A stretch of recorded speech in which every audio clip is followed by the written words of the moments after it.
এই ভিডিওটা শুনেন, এটা খুব মূল্যবান আলোচনা করেছেন উনি, শুনেন। যুগে যুগে চরমনাইয়ের পীর সবসময় সেফ এক্সিট নিয়েছে ইসলামপন্থীদেরকে একটা বিরূপ প্রতিকূল অবস্থার মধ্যে ফেলে দিয়ে। আমি আমার জীবনের একটা অভিজ্ঞতা আপনাদের সাথে শেয়ার করি। আমার সাথে এগ্রি করতে পারেন অথবা ডিনাই করতে পারেন, সেটা আপনার ইচ্ছা। আমার বয়স এখন 28।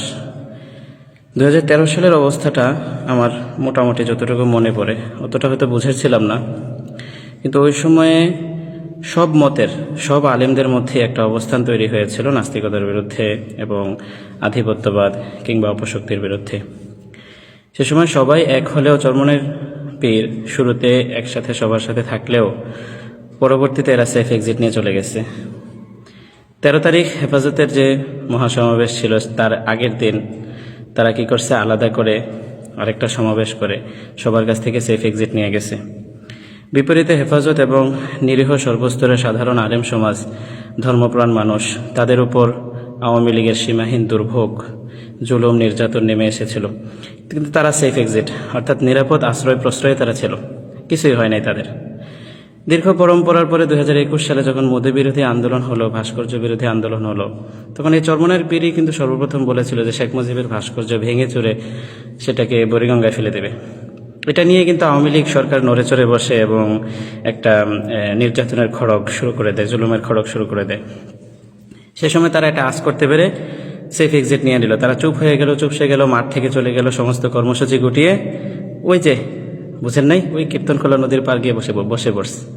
বিপরীতে এখানে আলিম মামুনুল হক সাহেব সহ যারা এই সর্বস্তরের আলেম সমাজ, সাধারণ মানুষ, তাদের উপরে জুলুম নির্যাতনের খড়গ চলে আসছে। তারা বসে বসে দেখেছে, কোনো আইনি প্রতিক্রিয়া তারা কোনোদিন কিছু করেনি, কোনোদিন কারো নাম পর্যন্ত উচ্চারণ করেনি।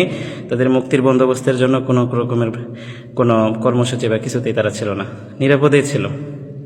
সর্বোপরি এখনকার এই যে একটা সময়ে আমরা কখনোই বলি না যে রাজনৈতিক পর্যায়ে, সবাই এগ্রি করবেন যে রাজনৈতিক এই বর্তমান এই প্রক্রিয়ায় খিলাফা বা শরিয়া প্রতিষ্ঠিত হবে, এটা মানে কখনো বিশ্বাসযোগ্য নয়। হ্যাঁ, আমাদের দরকার একটা ডানপন্থী সরকার, ইসলাম ও মুসলমানদের সার্বিক মোটামুটি কল্যাণের নিরাপত্তার জন্য একটা ডানপন্থী সরকার আমাদের দরকার, যাদের দুর্নীতি থাকবে না, চাঁদাবাজি থাকবে না, সন্ত্রাসী থাকবে না। অন্তত এইটুকু নিরাপত্তার জন্য একটা ডানপন্থী সরকার দরকার, যেখানে সর্বস্তরে সবাই একদম সাধারণ সকল মানুষ যেখানে একতাবদ্ধ হলো, সেখানে তারা সবাইকে আবার মাঠে নামাই দিয়ে নিরাপদে সেফ এক্সিট নিয়ে চলে গেছে। এরা যুগে যুগে এইভাবে প্রতারণা করছে, কখনোই এরা এক হয়নি, ভবিষ্যতে হবে কিনা জানি না।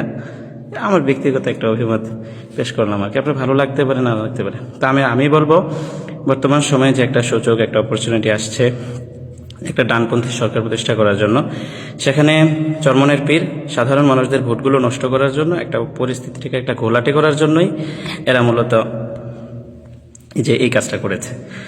আল্লাহ তাআলা তারা যদি ইখলাসের সাথে করে থাকে, তাদের মর্যাদা আল্লাহ তাআলা বৃদ্ধি করুক, দোয়া করি তাদেরকে আল্লাহ নিরাপদে রাখুক। আর তারা যদি যুগে যুগে এইভাবে মানুষের সাথে প্রতারণা করে থাকে, অপকৌশল করে থাকে, আল্লাহ রব্বুল আলামিন যেন তাদেরকে অপমানিত করেন, অপদস্থ করেন, এটাই আর কি কথা।